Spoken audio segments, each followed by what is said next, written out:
Eh, bueno, me presento, mi nombre es Felipe Pizarro Amigo, soy docente de la Universidad Católica del Maule hace ya varios años porque partí el año 2007.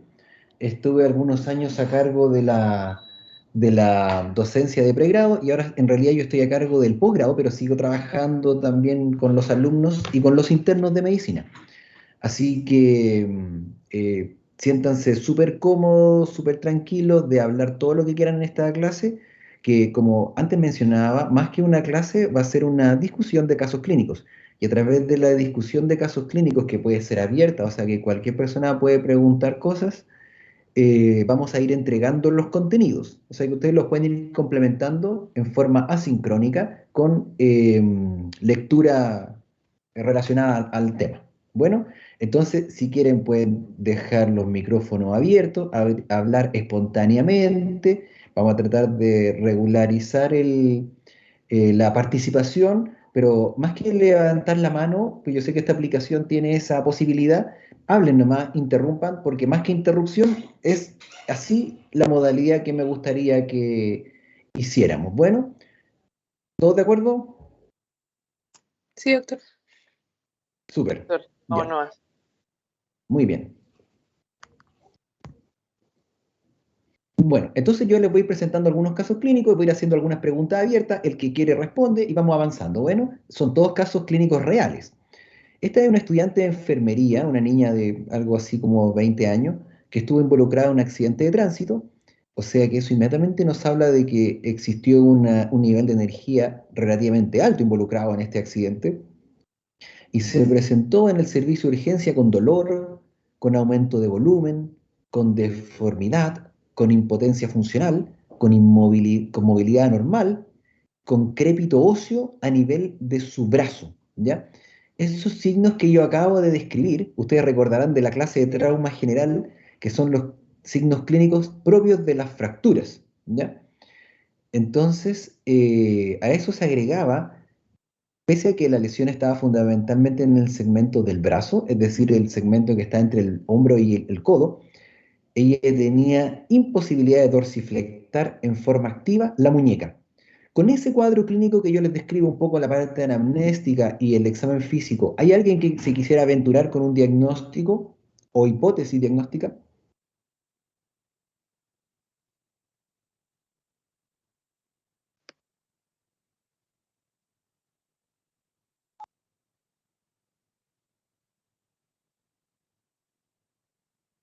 Puede Cualquier ser que la hipótesis paciente diagnóstica, haya tenido una fractura en su brazo, por lo que se ha pero cuando encontrado. hablamos de fractura, ¿quisieras decir qué hueso involucrado? ¿Del húmero puede ser? Exacto, una fractura del húmero. ¿Y cómo explicarías la imposibilidad para tú u otro compañero que quiera participar, la imposibilidad para dorsiflectar la muñeca? ¿Podría ser daño del nervio radial? Exacto. Entonces, eso inmediatamente nos habla de que las fracturas de la diáfisis del radio, por su íntima relación que tienen con el nervio radial, pueden tener una lesión neurológica de este nervio, que es el nervio radial, que como ustedes recordarán, que hace su recorrido por el canal de torsión o canal radial, que le llaman, que va por la cara posterior de la diáfisis humeral, desde proximal a distal y de medial a lateral. Entonces, hay un porcentaje relativamente alto, de alrededor del 10% de las fracturas del húmero que pueden acompañarse de lesión del nervio radial. Sin embargo, lo bueno de esto es que en el 99% de los casos, 99% de los casos, se trata de una neuropraxia. Entonces eso inmediatamente nos lleva a dar una pequeña tarea de que revisen cuáles son los grados de lesión neurológica, neuropraxia, axonotmesis, ¿cierto? O neurotmesis. Incluso existe una clasificación de 5 grados de lesión neurológica. Entonces se lo dejo como una mini tarea. Pero así se explica de por qué no puede dorsiflectar la muñeca. Bueno, a este caso que clínicamente se presenta así, ¿alguien quiere hacer algún estudio complementario, examen complementario? La radiografía. Exacto. ¿Y qué proyecciones solicitarías?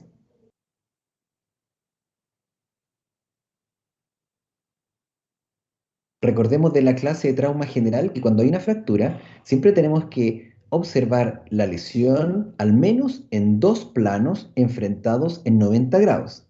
Entonces, ¿alguien quiere decir qué radiografía, cómo llenaría una orden de radiografía? Radiografía de, Se puede Con pedir visión así. anteroposterior y lateral. bien, en visión anteroposterior y lateral, pero se pone así, radiografía de tal segmento, AP o anteroposterior y lateral. Radiografía Húmero. de húmero, muy bien. Entonces, ahí está la radiografía. ¿Alguien quisiera criticar si esta radiografía está bien tomada, mal tomada, antes de describirla? La pregunta es si técnicamente la tomaron bien o no. Porque de la clase de trauma general, a lo mejor recordarán que las radiografías para estudiar estudio de las fracturas tienen ciertas particularidades.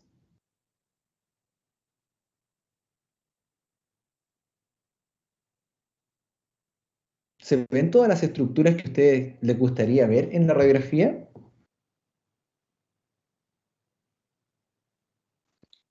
O sea, vemos el húmero, pero no lo vemos en su, no lo vemos completo. Falta la cabeza. Exacto. ¿Cómo, perdón? Lo último Falta que la dijo, cabeza. falta la cabeza del húmero.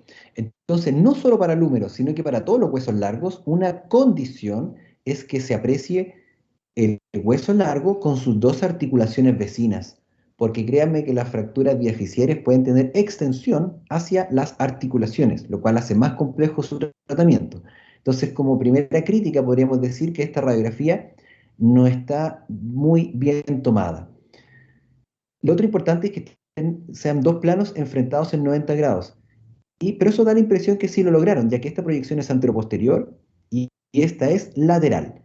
Muy bien, ¿alguien se anima a describir lo que se aprecia ahí? Cualquiera.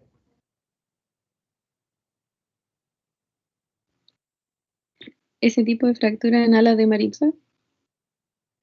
Muy bien. Entonces, inmediatamente la compañera se fue a describir el tercer fragmento que se aprecia, ¿ya? Entonces, podríamos decir, yo les voy a describir esta radiografía más o menos en forma ordenada como uno habitualmente lo hace, y para que ustedes tengan un molde, ¿ya? Como una base para siempre describir las radiografías de las fracturas.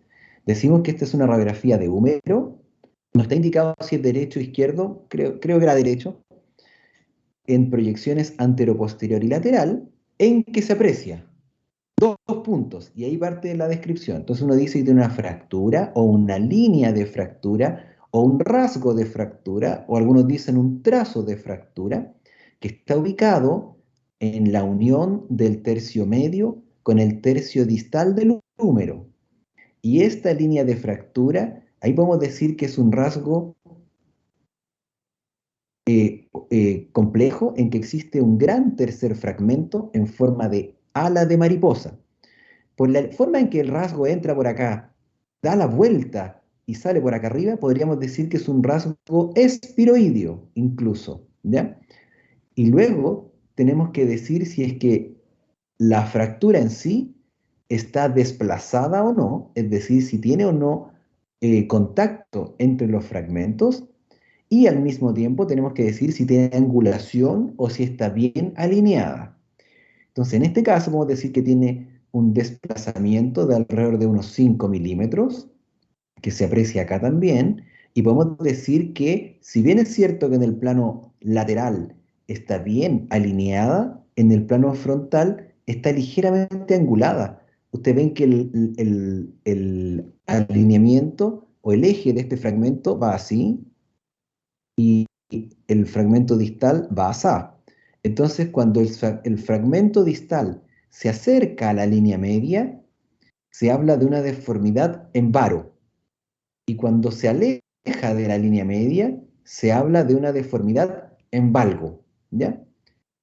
Entonces, esta decimos que es una radiografía de húmero, derecho o izquierdo, en proyecciones anteroposterior y lateral, en que se aprecia una fractura a nivel de la unión del tercio medio con el tercio distal, que es una línea de fractura espiroidea con un gran tercer fragmento en forma de ala de mariposa. La fractura está desplazada a unos 5 milímetros y está angulada en varo. ¿Ya? Entonces, aunque alguien no estuviera mirando la imagen, escuchando la descripción que yo acabo de dar, se puede hacer una imagen en su mente del tipo de fractura que nos estamos enfrentando. ¿Ya? ¿Alguna pregunta hasta ahí? Sí, yo Vamos a seguir.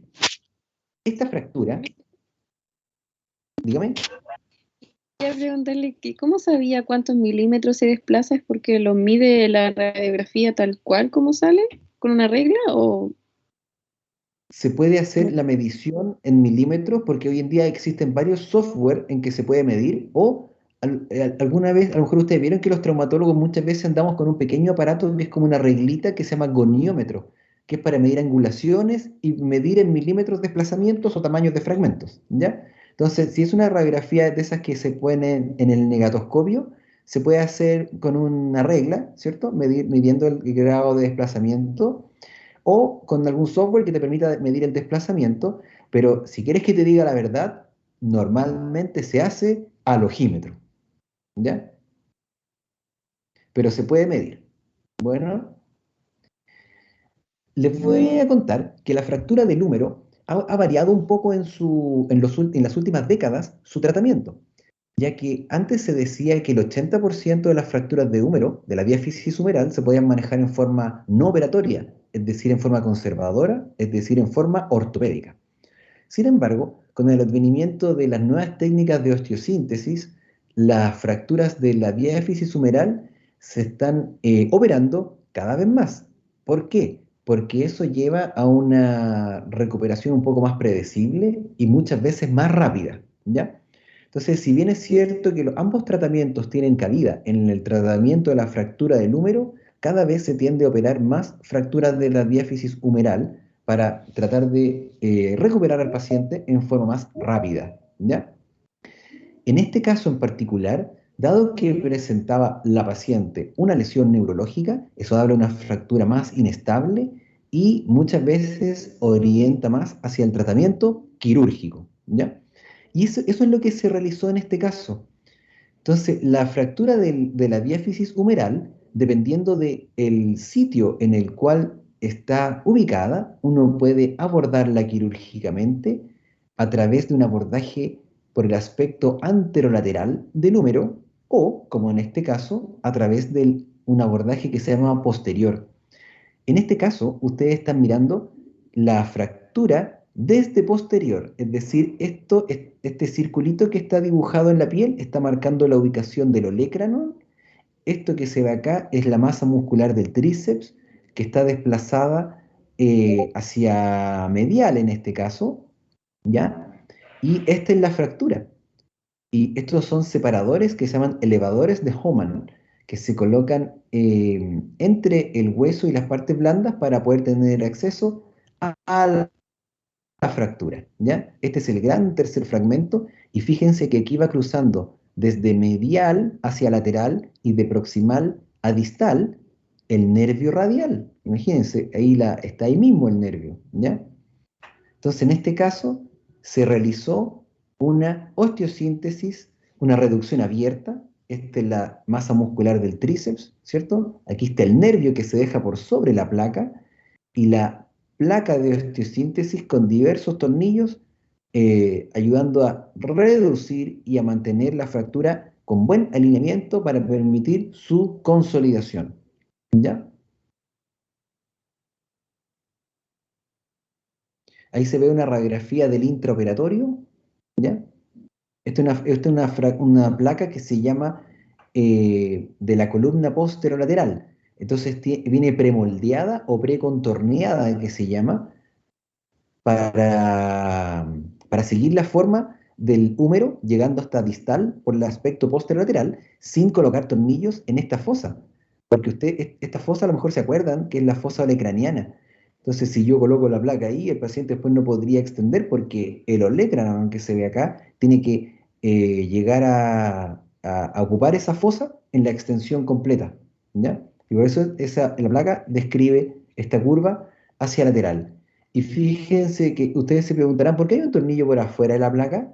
Es para fijar el tercer fragmento, que era muy grande.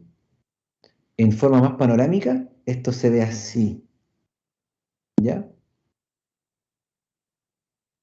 Y esta paciente, que fue operada hace ya varios años, consolidó en muy buena forma.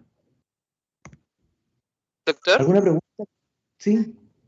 yo le quería hacer una consulta respecto a lo que habíamos comentado al inicio, sobre el tema de la radiografía que tenía, que estaba más o menos nomás.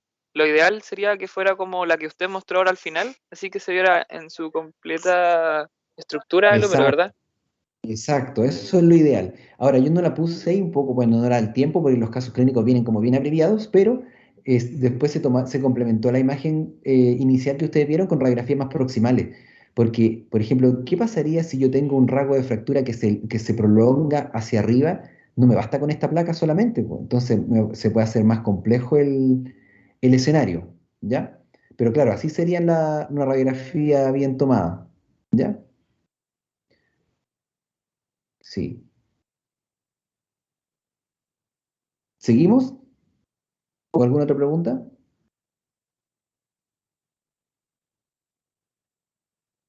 Y al Ya, final, esta es... ¿Sí? al final a la niña con el nervio no le pasó nada, porque Ah, no ya, se le buena hizo nada. pregunta. Solamente nosotros lo identificamos y vimos que estaba en continuidad. Entonces, ¿qué nos dice eso? Que al igual que el 99% de los casos, no estaba cortado, que uno se imagina cuando escucha que una paciente tiene fractura y lesión neurológica, uno piensa que el nervio se cortó. Pero la verdad es que un nervio cuesta cortarlo. Y normalmente las lesiones cerradas no están acompañadas de una sección del nervio. Normalmente son por elongación, por tracción, por contusión del nervio y son lesiones reversibles. Y el nervio normalmente está continuo, como este caso. Entonces no había que hacerle nada, solamente protegerlo y colocar la placa. Eso sí que uno al colocar la placa no puede dañar el nervio más porque el nervio es delicado igual. Entonces si uno lo tracciona muy bruscamente, con una técnica quirúrgica poco prolija, al final no lo puede dañar más. Créanme que a veces alguien puede operar una fractura de húmero que originalmente no tenía lesión del nervio, le coloca su placa y moviliza el nervio para poder operar la fractura y después el paciente cuando sale anestesia encuentra que está con neuropaxia del nervio radial. O sea que a veces se puede producir una lesión iatrogénica, que es peor escenario aún, ¿ya? Y en este caso se hizo solamente neurolisis, protección del nervio y se confirmó que estaba continuo y recuperó en forma espontánea. Se demora así porque tiene que reinervar la musculatura extensora de muñeca, pero recupera, ¿ya? Seguimos. Este es un estudiante de educación media que sufre una caída jugando voleibol, quedando con dolor y deformidad. Ahora vamos más distal a nivel del codo derecho. La parte neurovascular está anormal. ¿Alguien me podría decir cuáles son las lesiones más frecuentes a nivel del codo? Lesiones traumáticas más frecuentes. Que se rompe el electro en la cabeza, o sea, la cosita. La fractura del olecranon. Muy bien. Esa es una de las más frecuentes. ¿Cuál otra?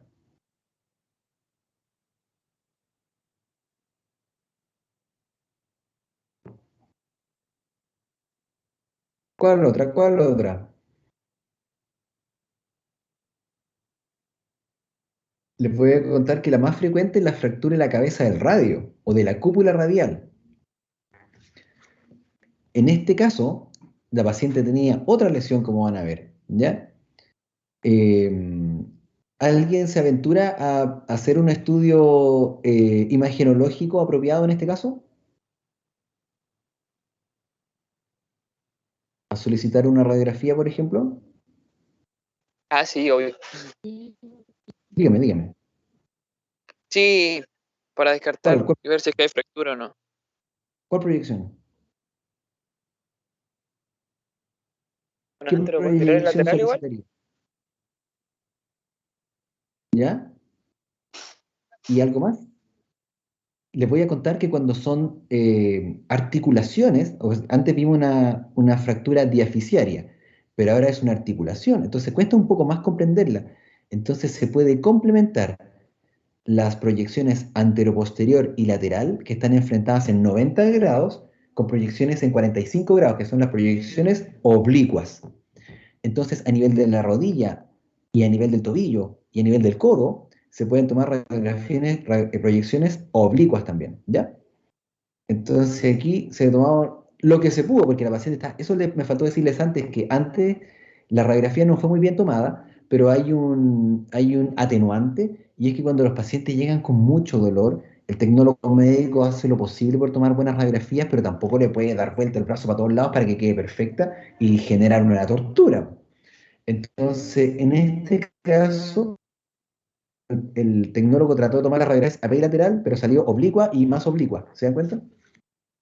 Entonces, alguien, ojalá de los que no han hablado, ¿alguien se aventura a describir esa radiografía que estamos viendo ahora en pantalla?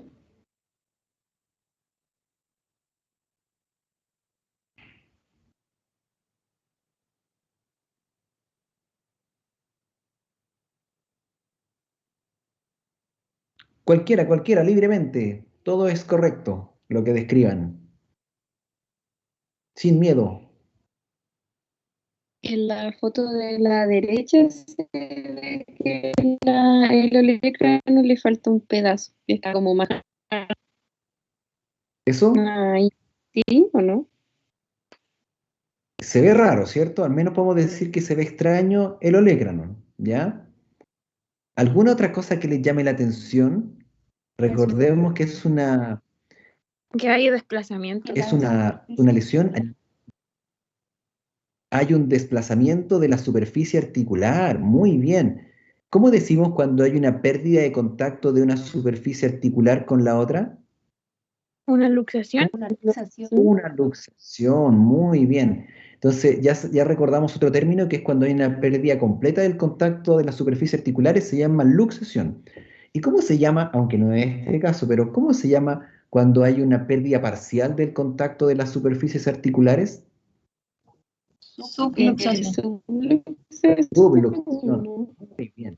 Exacto. Entonces, podemos decir que al menos podemos decir con seguridad, ya que esta es la tróclea o sea, claro, esta es la tróclea y esta es la cavidad sigmoidea mayor del cúbito y no están en contacto, al menos podemos decir que está difícil de interpretar la radiografía y podemos decir que hay una pérdida de contacto de la superficie articular, lo que se conoce como luxación.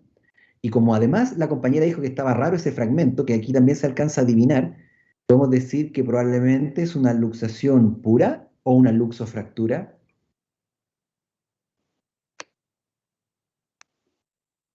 Dirían más luxación pura, luxo, Fractura. luxofractura. Yo estoy completamente de acuerdo con eso. Ahora, yendo un poco más allá, ¿alguien puede, yo no, pero alguien puede describir con exactitud la fractura o encuentra que no está tan claro? ¿Alguien pudiera animarse y decir, no, yo lo veo clarito, yo entiendo perfectamente lo que pasó? Yo no soy capaz porque me queda la duda. Entonces les pregunto, si alguien, al igual que yo, les queda la duda, ¿qué se les ocurriría para extender mejor la anatomía, la geometría de la fractura? ¿Qué se les ocurre? Escáner. Hacer como esas reconstrucciones 3D que se hacen con las tomografías. O sea que usted quiere solicitar una tomografía axial computada. ¿Sí? Sí. Estoy de acuerdo. Efectivamente se le tomó un escáner o TAC o tomografía axial computada. Entonces ahora queda bastante más claro, ¿cierto? Ahora podemos ver que hay una luxación, porque aquí está la tróclea del húmero, ¿cierto? La cavidad sigmoidea del cúbito está allá, y hay todo un fragmento de la columna lateral que sigue acá en relación a la cabeza del radio. O sea que es una luxación con fractura de la paleta humeral. Así se le llama al distal, la paleta humeral, ¿ya? Entonces, ¿alguien pudiera decir, frente a una luxación, si es que eso genera alguna conducta en específico.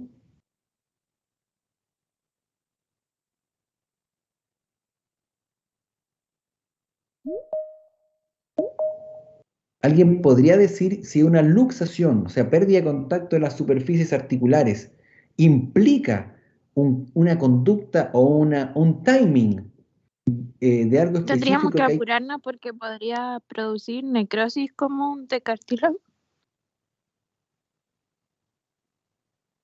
en una condrolisis? O sea, y eso apurarse entonces, en medicina decimos que entonces esto representa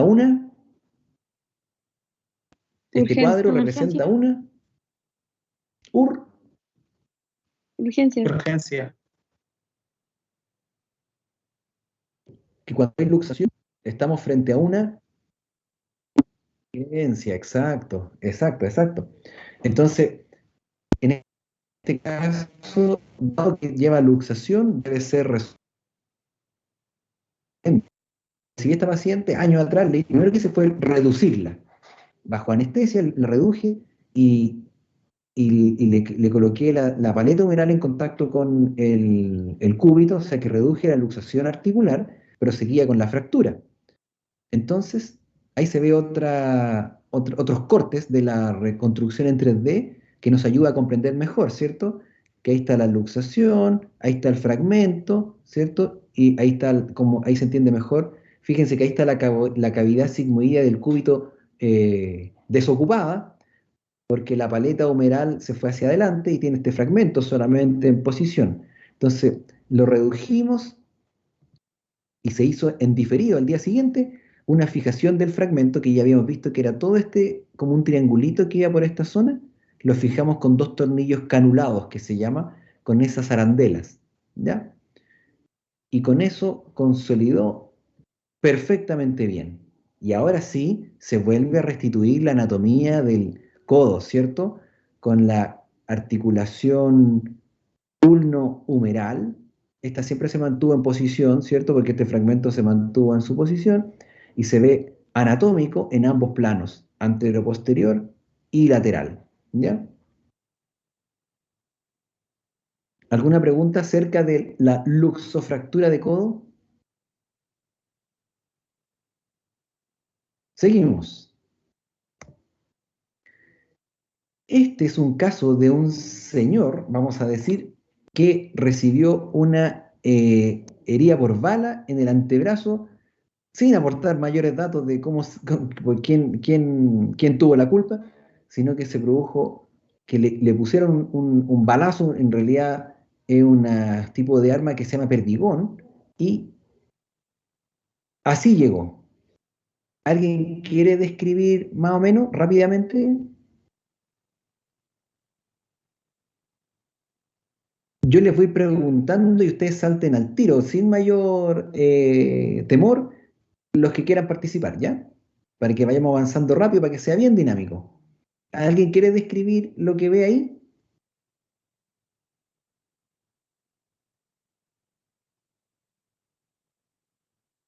Yo siempre les voy a ir dejando unos segundos para que el que quiera hablar libremente, sin temor a nada, y si se demoran más de unos 10 o 15 segundos, voy a ir avanzando para que no se haga eterno en la clase, ¿ya?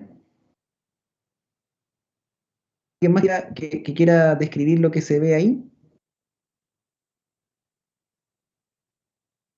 Yo les voy a contar que se ve una fractura de la diáfisis del radio que se extiende hasta la superficie articular de la cúpula radial, que por presentar múltiples fragmentos, se dice que es una fractura conminuta. Y llama la atención la presencia de múltiples fragmentos metálicos, cuerpos libres, metálicos, que muy probablemente en el contexto de este paciente corresponden a restos de la bala, ¿ya? Y ya dado que tiene una fractura con un sitio de entrada del proyectil y de salida, estamos frente a una fractura expuesta. Y ustedes recordarán de la clase de trauma general que las fracturas expuestas se clasifican según Gustilo y Anderson en grado 1, grado 2, grado 3, y las heridas por bala pasan inmediatamente a ser de la grado 3. ¿ya? Entonces a este paciente se le hizo un aseo quirúrgico que es para evitar la infección, dado que las fracturas expuestas grado 3 tienen un riesgo de infección que va entre el 30 y el 50%. Además se le colocó antibiótico profilaxis y posteriormente fue sometido a una reducción abierta y osteosíntesis. Ese es el escáner que, al igual que el caso anterior, nosotros complementamos el estudio imagenológico de la radiografía con el escáner para entender mejor los múltiples fragmentos. Fíjense lo compleja que estaba la fractura. Estaba, realmente alguien podría decir que no se puede ni armar, ¿ya?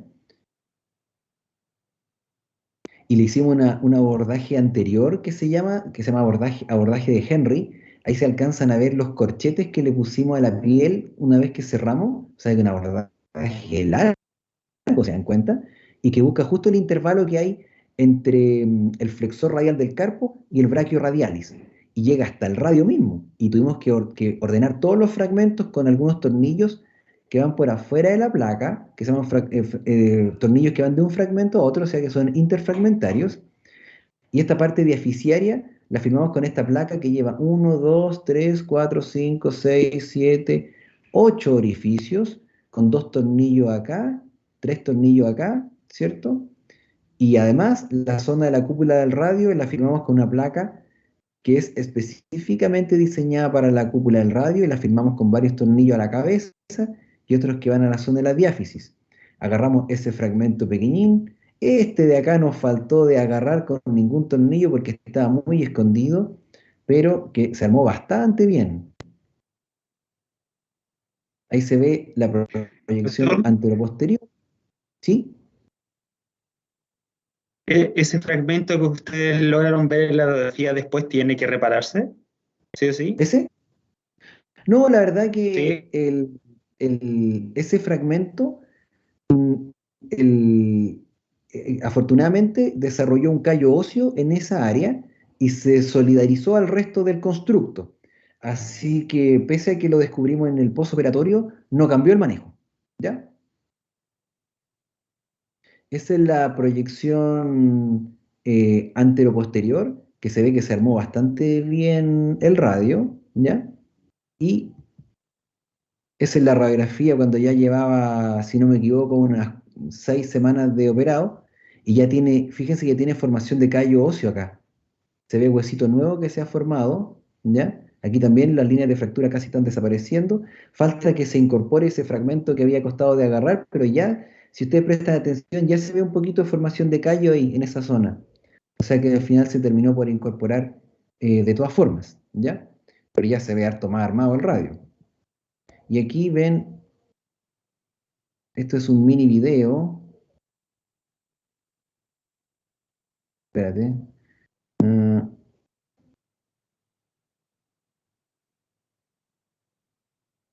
mm,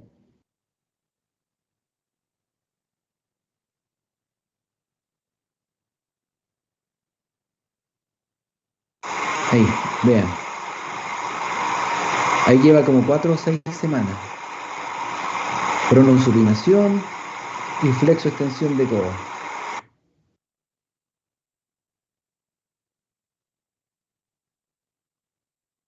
¿Alguna pregunta de ese caso, de ese complejo caso? Si el fragmento no hubiese desarrollado callo óseo o se hubiese destruido en la reducción el callo óseo, ¿qué se hubiese tenido que hacer con él? Si es solamente un fragmento que queda, un fragmento marginal de cortical, que queda sin consolidar con el resto del radio, se deja ahí simplemente.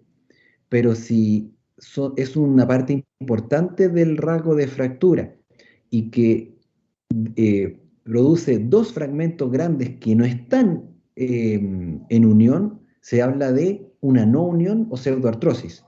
Y en ese caso hay que entrar a operar de nuevo y preocuparse de que los fragmentos grandes consoliden entre sí. Pero en este caso, aunque hubiera quedado ahí sin consolidar, si es un fragmento de cortical ósea marginal, no altera el pronóstico, ¿ya? La no unión se produce cuando son los fragmentos principales de la fractura que no consolidan entre sí y el hueso no se moviliza en bloque, ¿ya? Gracias. Ok, seguimos. Este es otro caso. Oye, por si acaso ustedes van viendo y anotando cuáles son los contenidos que tienen que ir revisando. Por ejemplo, para hacerlo más ameno y más didáctico, estamos haciendo en base a casos clínicos, pero queda claro que tienen que revisar, por ejemplo, fracturas de la diáfisis del húmero, fractura del luxofractura de codo, fracturas de la cabeza del radio, y así van revisando las cosas que vamos viendo, ¿ya? Después, este es un profesor de educación física, un joven que cae haciendo deporte, con apoyo en su extremidad, quedando con dolor y deformidad a nivel del antebrazo. La parte neurovascular está anormal. Entonces, como ya hemos visto antes, alguien le solicita radiografías anteroposterior y lateral del antebrazo. ¿Alguien se anima rápidamente a describir eso? Una fractura de la diáfisis del radio. Bien, ¿No? del radio. Este es el radio y esta es la ulna. ¿Ya? Entonces tiene una fractura a nivel del tercio medio del radio. ¿Alguien podría decir, como describir este rasgo? Recuerden que se describe según su orientación en transverso, oblicuo, espiroideo. ¿Cómo dirían que es? Oblicuo. Oblicuo. De hecho, hay una forma de diferenciar lo que se dice que cuando tiene más de 30 grados de oblicuidad, se habla de un rasgo oblicuo. Si tiene una leve oblicuidad, pero menor de 30 grados, se dice que es un rasgo transverso nomás, ¿ya? En este caso parece oblicuo. Pero llama la atención también eso y esto. ¿Qué son esos?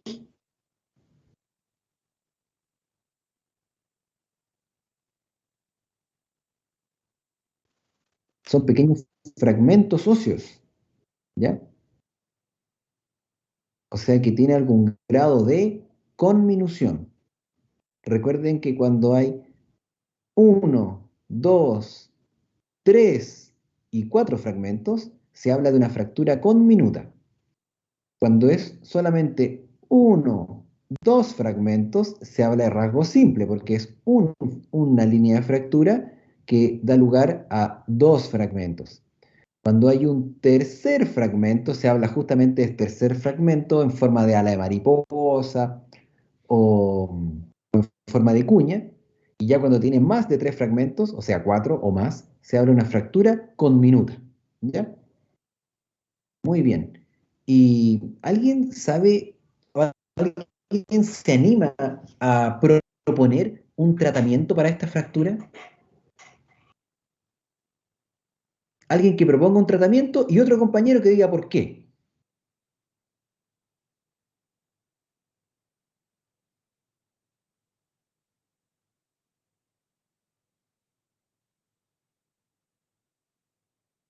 Yo creo que ya se han ido dando cuenta que en traumatología hay como dos grandes posibilidades, o el tratamiento ortopédico o el tratamiento quirúrgico.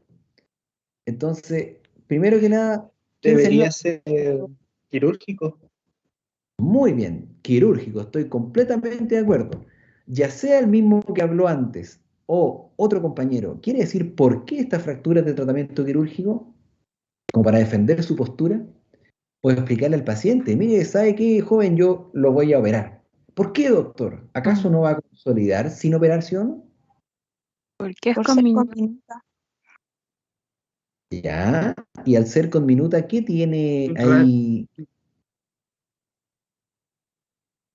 ¿Sí?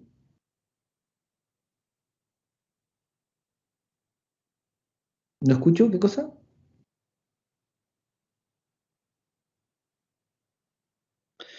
El radio tiene gran movilidad en el proceso de pronación, entonces sería medio difícil estarlo, a mi parecer.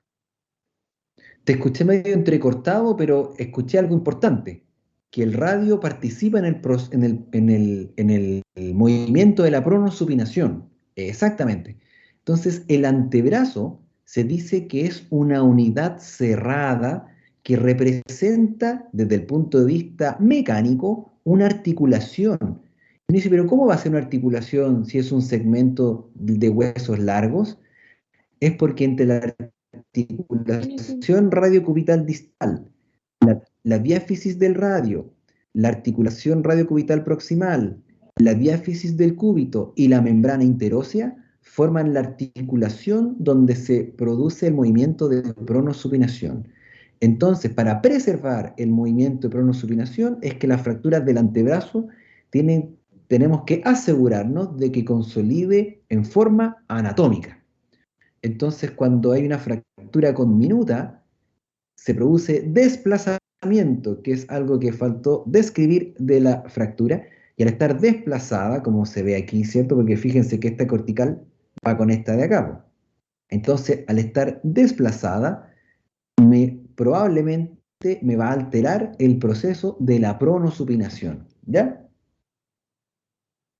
Entonces, el antebrazo en el paciente adulto normalmente se aborda de forma quirúrgica para preservar el movimiento de la pronosupinación, ya que desde el punto de vista mecánico, el segmento del antebrazo es considerado una articulación, y las articulaciones normalmente tratamos de que consoliden en forma anatómica para preservar el movimiento. En este caso, el movimiento de la pronosupinación.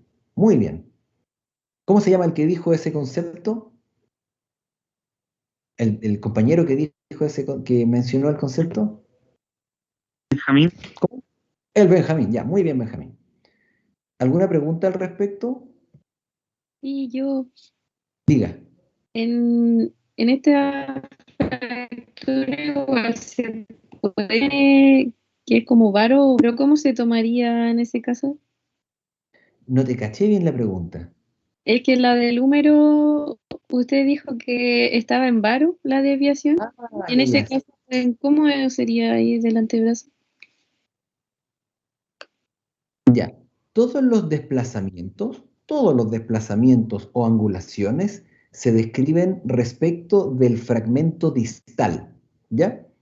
Entonces, a veces existe angulación, en cuyo caso hablamos de varo, si es que el fragmento distal está orientado hacia la línea media, valgo, si está orientado alejándose de la línea media, o antecurvatum, si es hacia adelante, o recurvatum, si es hacia atrás, ¿ya? Eso es en cuanto a angulaciones.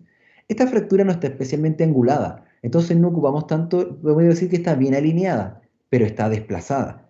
Te fijas que sigue su eje, tanto en un plano como en el otro. Está en el mismo eje, pero está desplazada acá y desplazada acá. Al mirarlo de frente está desplazado hacia medial, porque siempre el cúbito representa el lado medial, está desplazado hacia medial, y al mirarlo desde la proyección lateral, el fragmento distal está desplazado hacia anterior o volar, así decimos en la extremidad superior. Entonces no está angulada ni en varo ni en valgo, ni en antecurvatum ni recurvatum, pero está desplazada hacia medial y hacia anterior o volar. ¿Ya? ¿Respondí con eso tu pregunta? ¿En cuánto se tiene que desviar para poder decirlo de que está en varo o en algo? Porque igual se ve como un poquito desviado. Tiene que estar mucho más. Tiene que estar angulada, y en este caso está preservado el eje o alineamiento. Te fijas que este fragmento con este siguen el mismo eje, y lo otro es el desplazamiento. ¿Ya? Entonces, una fractura, por ejemplo, pudiera estar con contacto de 100%, pero angulada. ¿Ya? Y otra cosa importante decir es que el radio tiene un arco normal, tiene 12 grados, en un radio no fracturado, un radio normal, tiene 12 grados está arqueado 12 grados, entonces siempre está un poquito angulado en sí. ¿Ya? Bien, seguimos. Entonces, tal cual como propusieron ustedes, le hicimos un tratamiento quirúrgico para preservar la pronosupinación, y le pusimos esa hermosa placa de titanio, y le pusimos algunos tornillitos en el foco también para reducir los fragmentos pequeñitos que estaban en el foco de fractura, ¿cierto? Ahí se ve, ¿cierto? Con 3 tornillos a distal, 3 tornillos proximal, un tornillo que quedó libre, y esos tornillitos pequeñitos para fijar los fragmentos libres, ¿ya? Y ahí se ve que se restituyó la anatomía en forma íntegra, ¿ya? Y evolucionó muy bien este profesor. ¿Sí?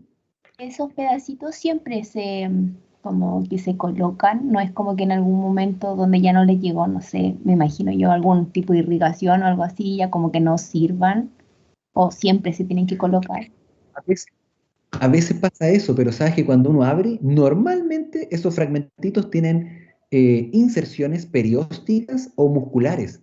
Entonces por ahí les llega sangre. Entonces no suelen necrosarse. Pero si es un fragmento que está desperiostizado, a veces uno puede eliminarlo, sobre todo si es pequeño.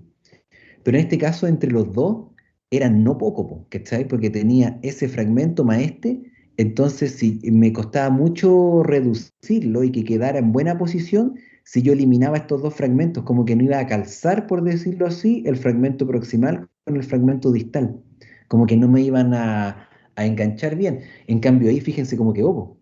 Parece un puzzle, pero quedó súper bien, po. Y lo miramos ahí también, y lo miramos ahí, ya ni parece que estuviera fracturado, po, ¿ya?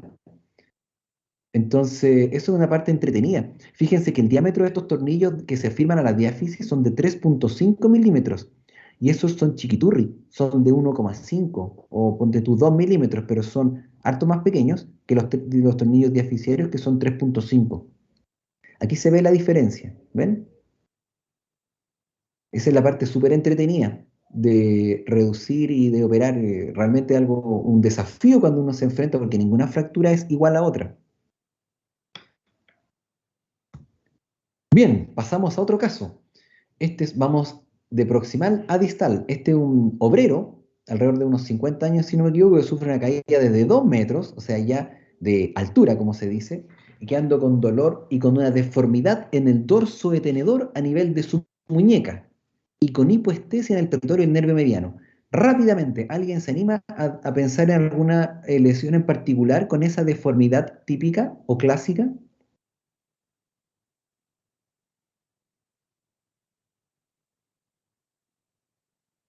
¿Nadie sabe a cuál corresponde?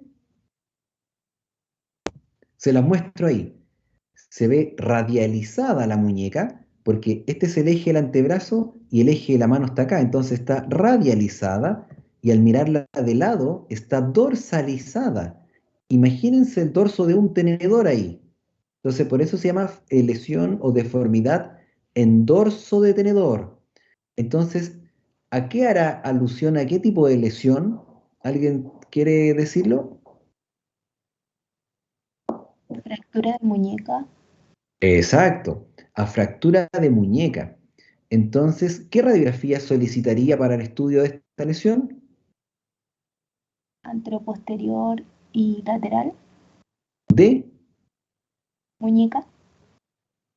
de muñeca. Y yo soy específico en preguntarle de qué segmento solicitaría la radiografía, porque un error frecuente es en el servicio de urgencia, por ejemplo, que un médico general solicite radiografía, siendo que su sospecha diagnóstica es fractura de muñeca y solicita radiografía de antebrazo. ¿Entiende? Pero si ya estamos en un segmento bien específico, solicitamos radiografías específicas al segmento que sospechamos que está lesionado. Entonces, aquí lo que corresponde es radiografía de muñeca, anteroposterior y lateral. Ahí la tiene. Usted misma que lo describió, ¿qué es lo que lo solicitó la radiografía? ¿Qué es lo que puede describir en estas proyecciones radiográficas?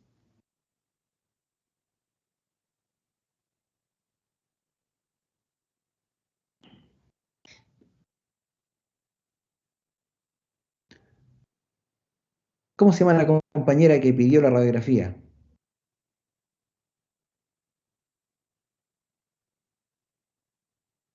¿Cómo se llama?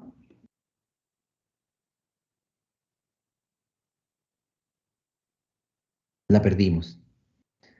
Profe, ¿Sí? sí, podría decir que se ve como una fractura en la cabeza del radio y un desplazamiento de la cabeza. Recordemos que la cabeza del radio está en el codo. Entonces, Entonces se dice en la epífisis inferior distal. o Ah, distal inferior. del radio. Muy bien. ¿Ya? Ah, ya. Entonces ahí se ve una fractura en la epífisis inferior del radio Muy bien. y se ve un desplazamiento también. ¿Se dice igual de la epífisis inferior de la ulna? En este caso se llama la cabeza de la ulna. Ah, ya, es la cabeza. Ya, entonces, de la cabeza de la ulna. Esta es la cabeza de la ulna. Y llama la atención que está media subluxada, ¿cierto? O sea que la articulación radio-cubital distal no está tan congruente, ¿cierto? Y eso es porque el fragmento epifisiario del radio está sumamente dorsalizado. Entonces la compañera que preguntó de qué significa, o sea, de la angulación, esto está angulado, porque fíjense que esta cortical debiera ir aquí. Y miren dónde está esta cortical, po, ¿ya? Entonces está desplazado porque perdió con esta brecha, ¿cierto? De aquí a acá está desplazado, pero sobre todo llama la atención lo angulado, ¿de acuerdo? Porque esta cortical que iba para acá, está acá. O sea, está muy angulada, alrededor de 30 grados está angulada hacia el dorso. Y eso es lo que produce la deformidad en dorso de tenedor, ¿ya? Entonces, esta es la deformidad típica que describió Coles.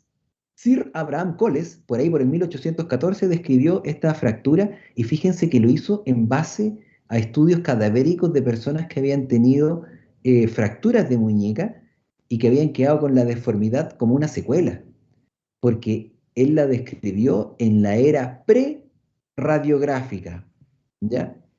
Esa es la fractura típica de Coles. Entonces, cuando ustedes escuchen hablar de una fractura de Coles, hace alusión a una fractura de la epífisis distal del radio que está básicamente dorsalizada, ¿ya? Esa es la que describió Coles.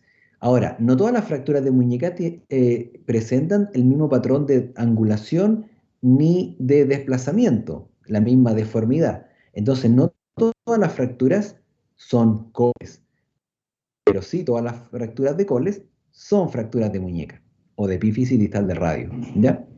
Entonces, fíjense que existe algún grado de conminución, porque hay como varios fragmentos pequeñitos ahí, está angulado y está dorsalizado. Y está tan dorsalizado que la cabeza de la ulna ha perdido algún contacto con la superficie articular del radio, ¿ya? En la articulación radiocubital distal. Ahora, aquí nosotros tratamos de objetivarlo, lo que preguntaba una compañera al principio, si es como alogímetro, y nosotros tratamos de, normalmente con nuestro goniómetro, de medirlo, porque la oblicuidad normal de la epífisis distal del radio en la proyección frontal se dice que se llama el índice frontal y debería ser de 22 a 23 grados. Además, lo que bien dijo otro compañero, que la relación entre la cabeza de la ulna y la epífisis distal del radio se había perdido, o sea que la altura de estas dos estructuras está bien estudiado, que se llama la varianza cubital, y debiera estar a nivel o bien 2 milímetros más alto del radio, y eso se llama la varianza cubital o índice radiocubital, ¿ya? Y a nivel de la proyección lateral, la oblicuidad u orientación de la superficie articular del radio debiera ser de 10 u 11 grados orientados hacia la palma, hacia palmar. Y fíjense en este caso que está orientado hacia el dorso. Entonces se dice que está angulada hacia dorsal. Y si lo normal es que esta superficie articular esté orientada 10 u 11 grados hacia palmar, y ahora está como 20 o 30 grados para dorsal, significa que se anguló mucho. Y eso es lo que produce esta deformidad. Ahí está la fractura totalmente dorsalizada y ahí está corregida su angulación. Fíjense que se restituyó la altura del radio y la relación entre el cúbito y el radio, ¿cierto? Se restituyó el índice frontal, que en esta radiografía estaba casi plano. Ya sabemos que tiene que medir 22 grados, o sea que la línea que va de aquí hasta aquí arriba respecto a una línea horizontal es de 22 grados, y el índice sagital, que estaba a 30 grados mirando hacia el dorso, no quedó perfecto, pero quedó neutro, o sea, quedó como en 0 grados, ¿ya? Gracias a la aplicación de esta placa con tornillos. Esta placa es la que se utiliza hasta el día de hoy, que es una placa hecha de titanio y que permite sujetar los fragmentos en buena posición. Y aunque parezca algo sencillo, requiere de una gran cantidad de instrumental, muy sofisticado. Y eso es por esa es una de las razones por la cual estas cirugías, las placas son muy caras, porque son de un material muy sofisticado, de titanio, que es un material liviano, pero a la vez muy resistente y que presenta algún grado de capacidad de deformación sin quebrarse. O sea, el titanio es un material muy especial. La capacidad de un material de deformarse sin quebrarse inmediatamente se llama el coeficiente de elasticidad, ¿ya? Y el titanio tiene un coeficiente de elasticidad o módulo de elasticidad mucho más cercano al hueso de lo que es, por ejemplo, el acero, que es más resistente que el hueso, pero muy rígido. Entonces produce que las cargas naturales al hacer las actividades de la vida diaria se van a través de la placa, que es mucho más dura, y se empieza a debilitar el hueso vecino. En cambio, con el titanio es mucho más parecido al hueso natural y es por eso que es un material que se prefiere hoy en día. ¿Ya? ¿Alguna pregunta respecto a la fractura de muñeca en un paciente joven, obrero, trabajador, que está muy dorsalizada, como ven ahí?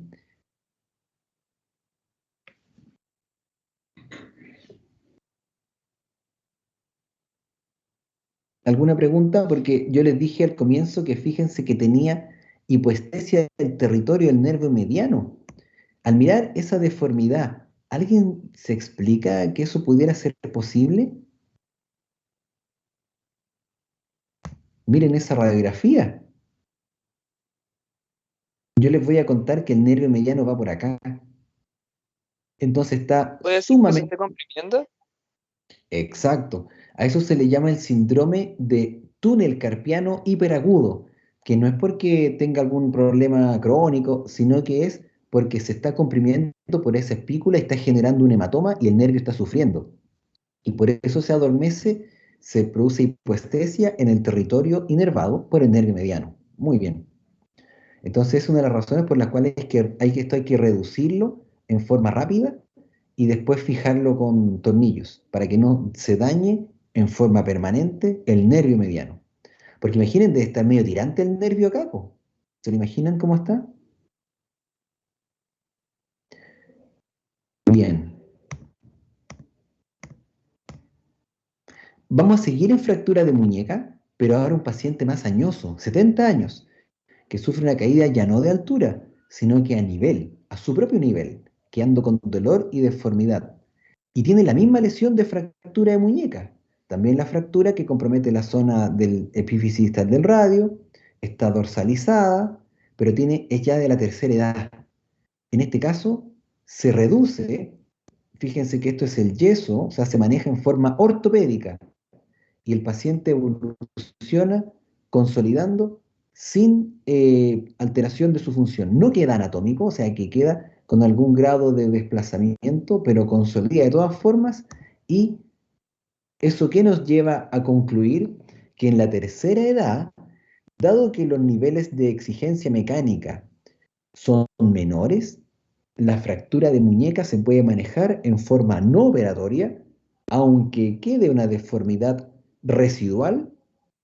Aunque sea así, el paciente puede evolucionar bien del punto de vista funcional, ¿ya? Entonces la fractura de muñeca tiene una característica, que en pacientes jóvenes habitualmente los operamos, dado que va a recibir un tratamiento, va a necesitar, va a experimentar exigencias mecánicas mayores para su mano y su muñeca. Y en pacientes añosos, el tratamiento ortopédico, es decir, no operatorio, suele evolucionar muy bien, ¿ya? Y es el tratamiento de elección en la tercera edad. ¿Alguna pregunta hasta el momento?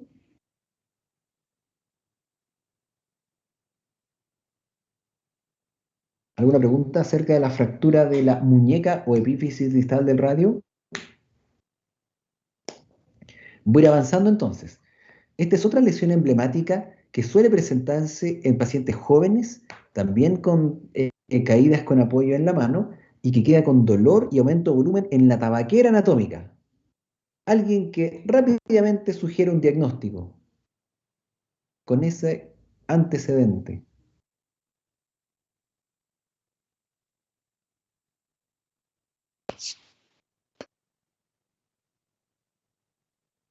¿Alguien va a hablar ahí?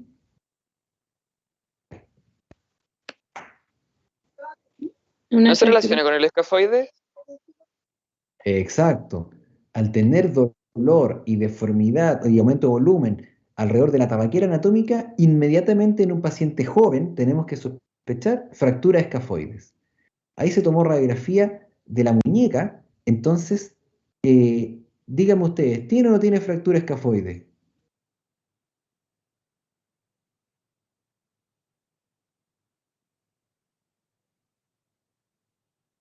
Yo les voy a contar que cuando vean una línea que llega a los contornos del hueso, es porque es fractura.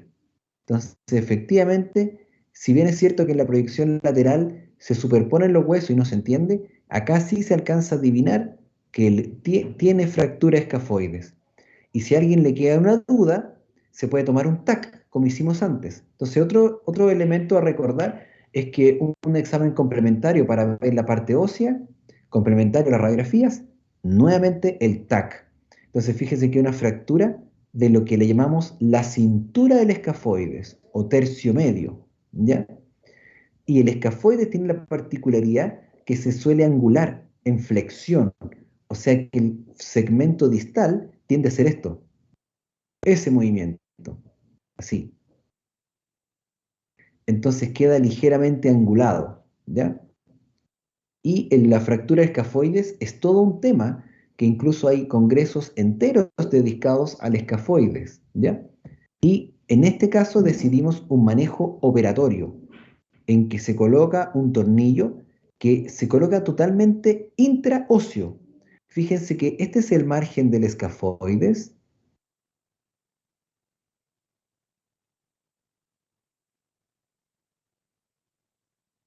Ahí. Y el tornillo está completamente intraóseo y tiene rosca en su cabeza y tiene rosca en su punta. Entonces comprime el fragmento distal con el fragmento proximal, lo comprime a través de la línea de fractura. ¿Ya?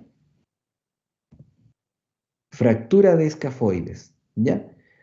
Pero la fractura de escafoides tiene una característica que se suele complicar con la no unión, que es lo que preguntaba antes alguien, ¿qué pasa si un fragmento no consolida? Bueno, se presenta esta complicación que es la no unión.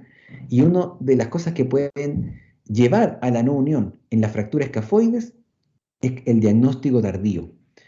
Si ese mismo paciente no es diagnosticado en forma temprana, puede evolucionar con necrosis avascular y no unión del hueso del escafoides, que ustedes ven que aquí ya no es una línea de fractura, sino que es un defecto óseo que se produce por el roce crónico entre un fragmento y otro. Y más encima, los fragmentos óseos están escleróticos, que significa que están más blancos, ¿ya? Y eso es signo de necrosis avascular con no unión, o sea, puras complicaciones a nivel del hueso escafoides. Y es por eso que es importante un diagnóstico temprano del hueso del escafoides. ¿Ya?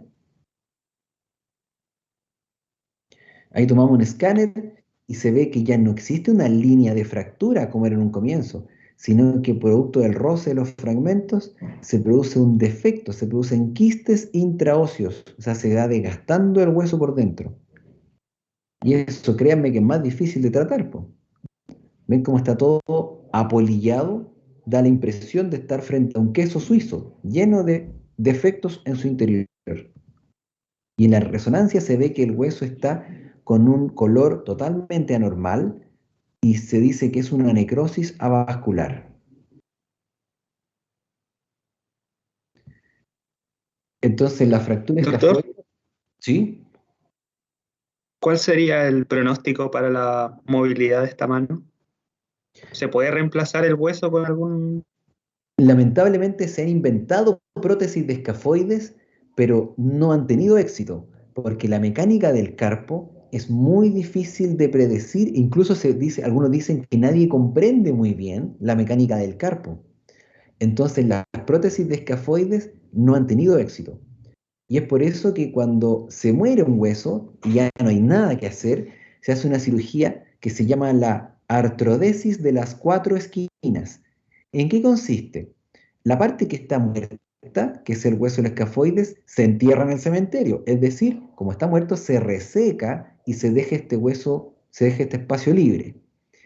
Entonces, para permitir que el resto del carpo se siga moviendo, hay 4 esquinas, que son la del hueso grande, la del ganchoso, la del semilunar y la del hueso piramidal o triquetrum, que se fusionan entre sí.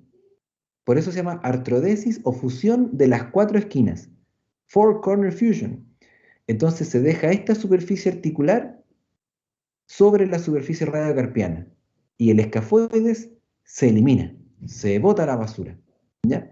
Entonces, en la medida que se haga esa cirugía, puede recuperar la movilidad, pero mientras tenga este hueso necrótico, va a generar sinovitis, que significa inflamación crónica de la articulación, dolor y restricción de la movilidad con su consiguiente rigidez, ¿ya? ¿Contesté a tu pregunta? Sí, doctor. Bien. Este otro paciente que es un skater profesional que vivía en el extranjero, pero era talquino, entonces una vez que se fracturó, se vino a Talca. Y él sufrió una caída de altura, quedando con dolor e impotencia funcional, y tuvo una fractura de múltiples metacarpianos. No tengo la radiografía preoperatoria porque no se la tomó acá en Chile, pero tengo la radiografía postoperatoria que le tuve que poner múltiples tornillos porque tenía fracturas conminutas de los metacarpianos. Eso se los pongo más que nada porque... ¿Alguien habló? Sí, disculpe que la interrumpa. Es que me quedó una duda del caso anterior. ¿El escafoides? ¿Sí? ¿Qué tipo de prótesis se han intentado hacer Hay en ese unas caso? prótesis, hay unas prótesis que se llaman de pirocarbono y se colocan en ese sitio como si fueran como una bolita, así como una pelota de rugby más o menos, ¿ya? Ah, ok. Pero como te decía, no, afortunadamente en Chile tenemos la característica de que no se inventa ninguna cosa. Entonces, cuando hay cosas que no han evolucionado bien, no han tenido buenos resultados, ni siquiera alcanzan a llegar a Chile, ¿ya? Entonces sabemos por la literatura internacional que las prótesis de escafoides no andan muy bien, ¿ya? Ok, entonces no se ha intentado hacer ningún tipo de molde o algo así, ¿cierto? Como para hacer. Eso es una prótesis, pero sin buenos resultados. Ah, ok. Vale, gracias. Entonces este joven skater tuvo fractura de los metacarpianos y hubo que operarlo. Entonces eso se los coloco ahí para ilustrarles que dentro de los temas a revisar en fractura, en lesiones de la mano y la muñeca, están las fracturas de los metacarpianos. Este es otro joven que, miren la casualidad, era un médico recién recibido de nuestra universidad que sufre caída en bicicleta y sufre una hiperabducción del pulgar. Y se le toma radiografía del pulgar y miren la lesión que tiene. El fragmento no es muy grande, sin embargo, está inserto justo donde va el ligamento colateral de la articulación metacarpo-falángica del pulgar. Y ese ligamento es el que da la estabilidad cuando alguien quiere realizar una pinza ancha, como por ejemplo tomar una botella de Coca-Cola y servírsela en un vaso, y para eso ustedes van a hacer una pinza ancha y tiene que estar firme. El pulgar no se puede abrir sin estabilidad. Y si alguien no se repara esto, va a quedar en inestabilidad en ese segmento. Y cada vez que hagan esta fuerza pinza ancha, el pulgar se va a abrir y se va a ir en banda.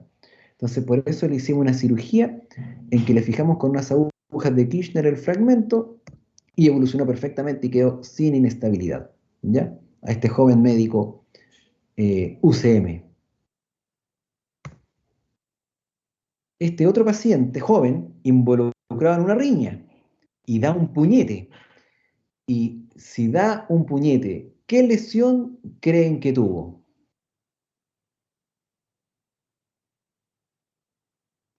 En No algún sé. metacarpiano. Exacto. Se le llama la fractura del boxeador o the boxer fracture, ¿ya? Y es una fractura que típicamente se describe en el cuello del quinto metacarpiano, ¿ya? Y es porque en realidad es un puñete pero mal dado, porque el verdadero boxeador da el puñete con la cabeza del segundo y el tercer metacarpiano, pero cuando alguien pelea así nomás, se fractura el cuello del quinto metacarpiano, ¿ya? Y cuando eso es demasiada la angulación, se somete a tratamiento quirúrgico, que existen varias técnicas. En este caso, le pusimos unas agujas anterógradas, que son endomedulares y que permiten la consolidación del hueso en buena posición. ¿Ya? De boxer fracture o fractura del boxeador. Esa fractura también se puede manejar en forma no operatoria.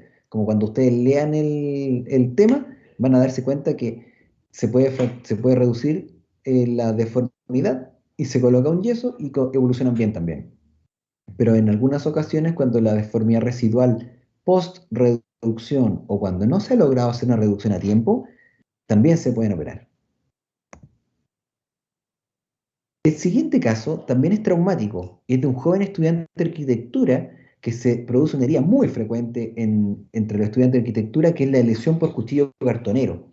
Y después de la lesión por cuchillo cartonero, ya no puede flectar el dedo anular. ¿Ya? Esta foto no es del paciente porque ha sacado un libro, pero ¿qué pensarían ustedes si tiene una herida cortante en la cara anterior de un dedo y que después no lo puede flectar?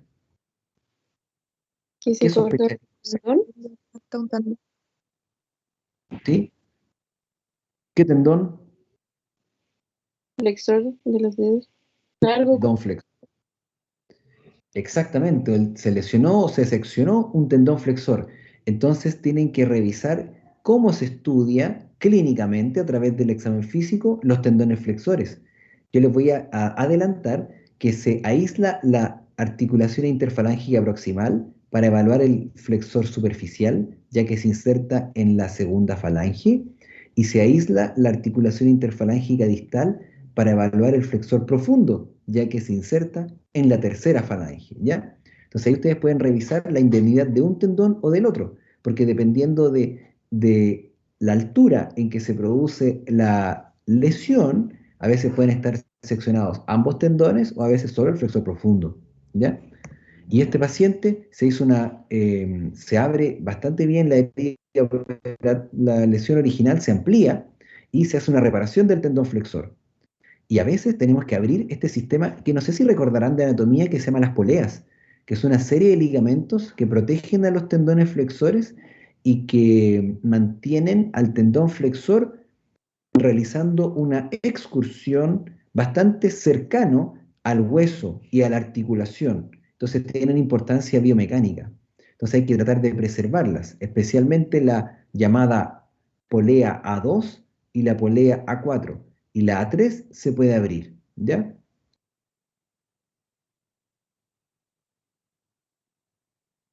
Después este otro paciente, ya un señor de más edad, un profesor de música, que también sufrió una herida cortante, si no me equivoco fue cocinando, y no solo pierde la capacidad de flectar activamente la interfalángica distal, que inmediatamente nos hace pensar que puede tener una lesión del tendón flexor profundo. Además, pierde la sensibilidad de la yema del dedo o pulpejo.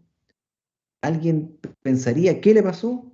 ¿Alguien podría decir qué le pasó además de lesión del tendón flexor profundo? El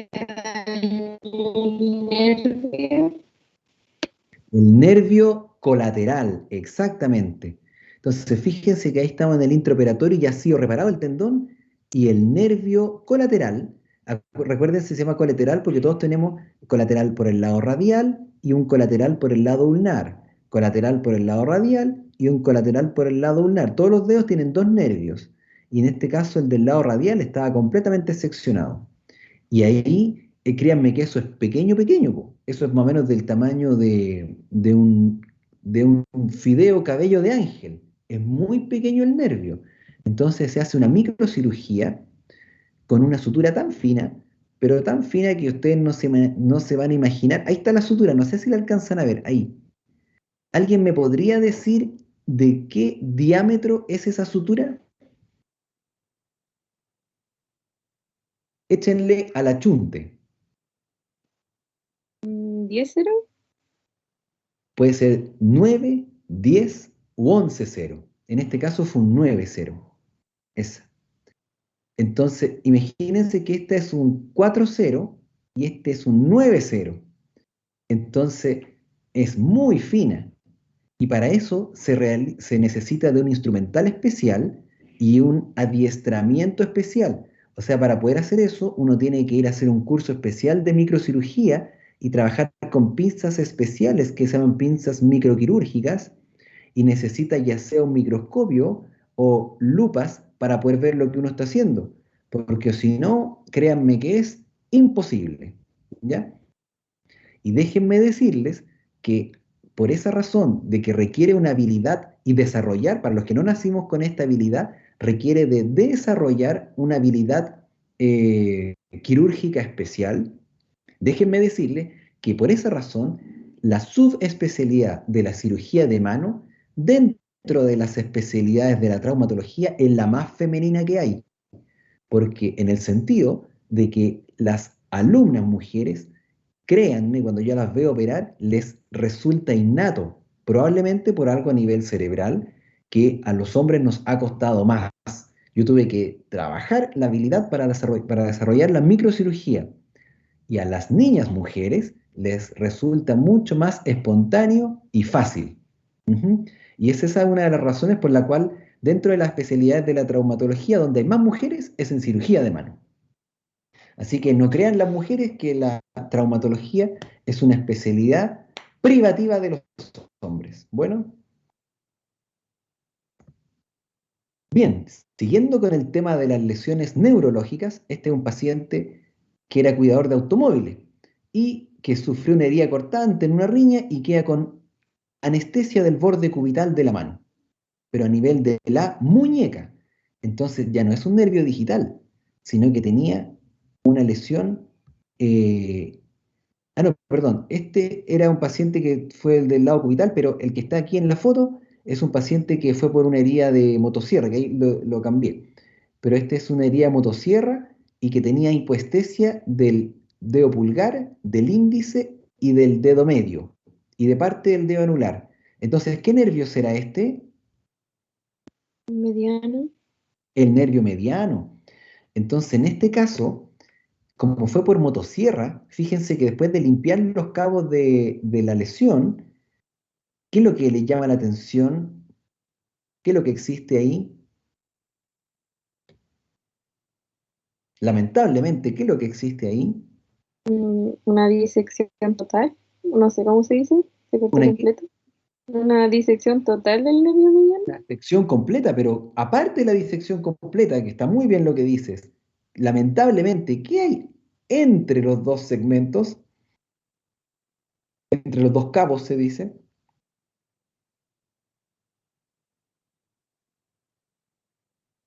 Es evidente, no hay Espacio ningún vacío.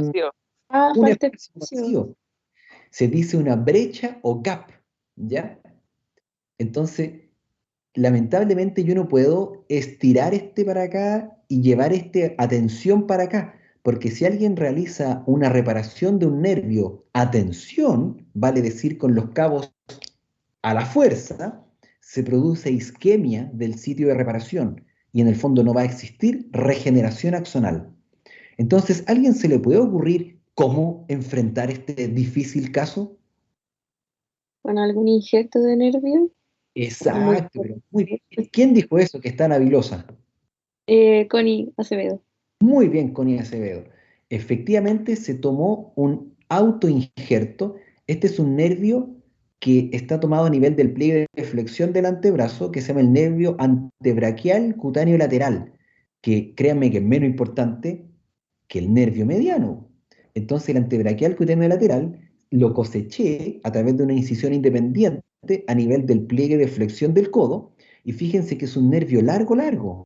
De hecho, tengo aquí casi 8 más 2 como 10 o 11 centímetros, ¿cierto? Y el gap, afortunadamente, no es más de 2 centímetros y medio. Entonces, ¿qué es lo que hice yo? Tomé el nervio antebraquial cutáneo lateral, lo corté en múltiples pedazos pequeños, entonces generé un nervio del tamaño de la brecha que tengo, pero con varios fascículos, ¿ya? Y eso lo coloqué, espera, ahí lo coloqué a modo de autoinjerto. y nuevamente ocupé la microcirugía, pues no sé si alcanzan a ver que hay una sutura ahí, hay una sutura acá, hay una colita de sutura ahí, ¿lo alcanzan a ver? Entonces hicimos ya no se llama reparación quirúrgica, se llama reconstrucción quirúrgica con autoinjerto de nervio antebraquial cutáneo lateral. Entonces eso genera un puente idóneo para la regeneración axonal, ahí, ¿ya? ¿Qué les parece? ¿Cómo? ¿Ahí funciona el tiro? ¿O cómo se prueba eso? No sé. Lamentablemente no es como un cable que uno lo conecta y pasa inmediatamente el impulso, no. Lamentablemente tiene que existir un proceso de regeneración axonal. Y se dice que eso me faltó decirlo en el caso de la neurorrafia o reparación directa, que es a una velocidad, en el mejor de los casos, de 1 milímetro al día. Entonces tienen que los axones volver a crecer por este puente y seguir para acá, ojalá hasta la punta de los dedos en una velocidad de 1 milímetro al día, o sea que es lento. ¿Ya? Profe, Ujú. ¿y la parte vascular del nervio también se remodela? ¿Te refieres al autoinjerto? Sí. Es muy buena pregunta. La nutrición, porque ni siquiera se dice de irrigación, la nutrición del injerto es a través de la osmosis en un primer término y después le crecen vasos. Buena pregunta. Ah, ok. Gracias. Pero es algo harto más técnico, es una cosa ya propia de la especialidad, así que muy buena pregunta. Pero no les puedo decir que levanten la mano porque no lo estoy viendo, pero al igual que yo, me imagino que muchos, cuando yo conocí esta cirugía, dije, wow, qué buena cirugía, y por eso eso me motivó a desarrollar estas técnicas, porque yo creo que ustedes al mirar esto dirán, wow, qué buena cirugía, o me equivoco. Sí, profe. Bien. Bueno, este otro paciente que sufrió una atrición, o sea, un aplastamiento por una máquina amasadora, ¿ya? Entonces, créanme, cuando hay atrición, se dañan mucho los tejidos. Entonces, después de varios aseos quirúrgicos, quedó con este defecto en el dorso de la mano, ¿ya? Entonces, ustedes recordarán, a lo mejor de las clases de cirugía, que hay como escalones o eslabones en el cierre de las heridas. Está desde el cierre directo, como por ejemplo una herida operatoria común y corriente, donde no hay ningún problema en afrontar los bordes, o algo más simple aún, pero más básico y con peor resultado, es la cicatrización por segunda intención. Pero después viene ya aplicación de injerto dermoepidérmico o injerto de piel total, pero cuando hay exposición de hueso o de tendones, no se recomienda un injerto, porque el injerto de partida puede que no se adhiera bien al tejido óseo ni tendíneo y tampoco permitir su deslizamiento. Entonces, ¿alguien sabe qué es lo que viene en los eslabones o en los peldaños de cierre de las heridas cuando no se puede hacer cierre directo, cuando no se puede esperar una cicatrización por segunda intención, cuando ya no se puede poner un injerto dermoepidérmico ni de piel total? ¿Qué viene a continuación? Un colgajo, Exacto. ¿Quién dijo eso? yo, Benjamín. Yo. Benjamín nuevamente, muy bien. Es que lo que pasa es que yo no los veo, aquí estoy viendo solo mi pantalla, pero no los veo a ustedes. Entonces, muy bien, Benjamín. Entonces, este caso se hace así, mira, lo voy a pasar bien rápido, ¿ah? Primero se mide el tamaño del defecto, que se puede hacer con una goma o algo por el estilo. Después, ese mismo se coloca en el eje del colgajo que yo quiero cosechar. En este caso era el colgajo de arteria radial y se hace así. Se toma la arteria radial, se hace un clamp y se corta a proximal la arteria radial y se va disecando el colgajo con piel, con grasa y con fascia, todo unido, y se va levantando, ¿se dan cuenta? Y se mantiene el pedículo de la arteria radial con sus dos venas satélite, ¿ya? Y eso se libera completamente y se pasa con su pedículo siempre hacia el dorso, ¿ya? Se pasa por ahí, se abre un pequeño canal y se pasa de palmar a dorsal, ¿ya? A la zona del defecto.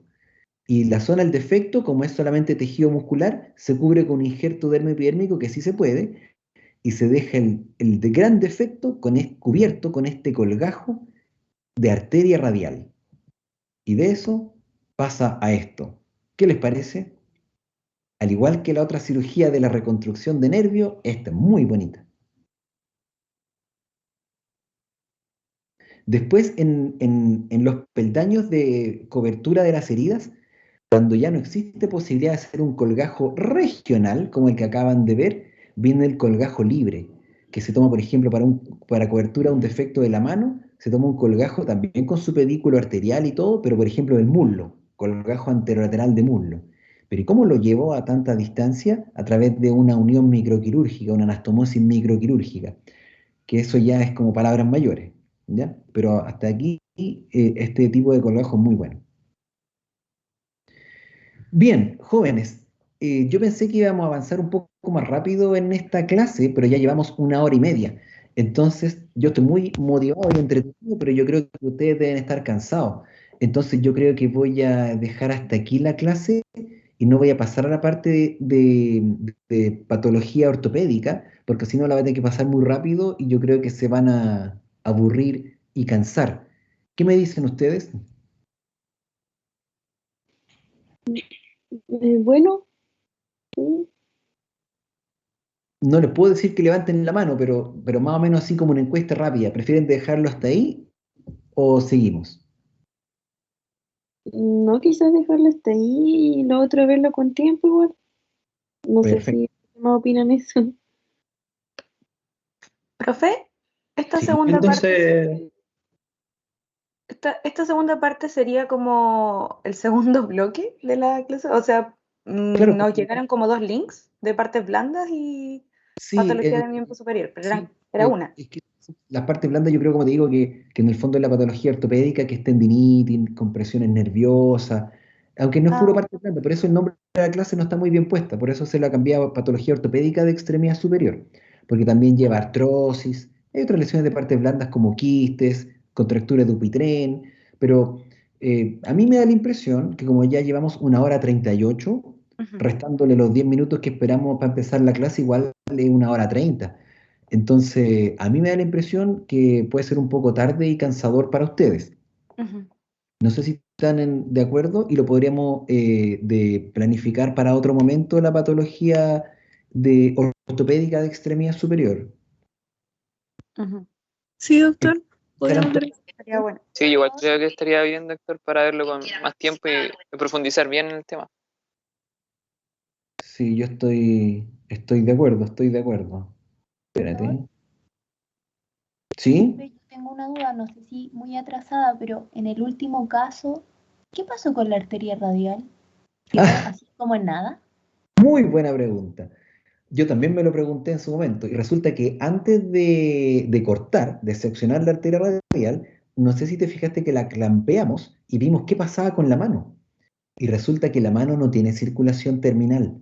La mano tiene circulación por la arteria cubital, por la arteria radial, tiene por la arteria interósea y por los arcos dorsales del carpo. Entonces, no se murió la mano, porque este paciente tenía predominancia, al igual que el 80% de la población, del sistema de la arteria cubital. Pero es verdad lo que tú dices, porque este colgajo que se llama colgajo chino, porque fue descrito en China, o colgajo de la arteria radial, sacrifica uno de los dos ejes mayores de la irrigación de la mano. Y tengo otros casos que puedo mostrarles de colgajo de la arteria interósea posterior, que es una arteria que es mucho más fina en su calibre y que corre por el aspecto dorsal de la membrana interósea. Y también tiene unos ramos perforantes que pueden dar lugar a un colgajo que fue descrito por un argentino, que se llama el colgajo del colgajo interóseo posterior. ¿Ya? Así que muy buena pregunta. Lamentablemente no puedo detenerme a hablar cada detalle de cada caso, porque sería súper larga la clase, pero cuando pasen por la rotación, yo feliz les contesto todas las preguntas porque son temas muy, muy apasionantes. Gracias, ¿Alguna otra, doctor. alguna otra pregunta de cualquier otro joven? joven alumno o alumna.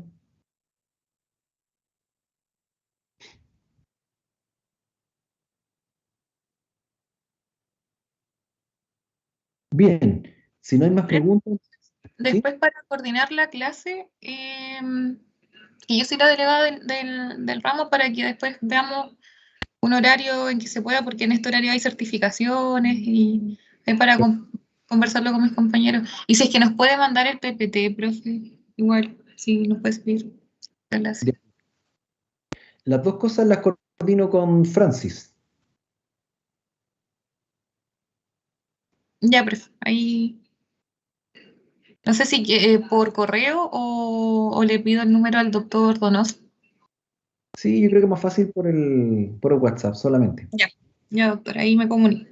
Oye, y bueno, yo sé que no hay muchos alumnos conectados a esta hora, pero me gustaría decirles que traten de disfrutar de su curso de traumatología, traten de aprender los contenidos esenciales, no se estresen demasiado y si hay alguien que le guste la traumatología más allá de lo que aparece en los contenidos oficiales o lo mínimo que hay que aprender, nosotros felices lo recibimos, lo vamos a hacer ayudante alumno y lo vamos como entre paréntesis preparando para cuando ya egresen y que quieran ser traumatólogos. Si hay alguien interesado, nosotros felices de acogerlo desde el pregrado, ¿ya? Yo se lo digo como jefe del posgrado que yo siempre voy a sentirme muy a gusto de recibir como potenciales o posibles becados justamente a los alumnos que hemos tenido en el pregrado en nuestra universidad, ¿ya? Así que es una invitación. Muchas gracias, profe. Muchas gracias, doctor. En serio. Bien. Ya, pues entonces coordinamos después con Francis lo que es la segunda parte de la clase y espero que les haya gustado. Y Me muchas gracias, profesor. Sí, doctor. Muchas gracias, Sí, doctor. que esté bien, Chao, gracias. doctor. Chao, Chao, doctor. Chao, doctor. Muchas gracias por todo. Chao, Estuvo muy Vicky. entretenida la clase. Qué bueno que le gustó. Doctor, Chao, chao. gracias. Chao, gracias.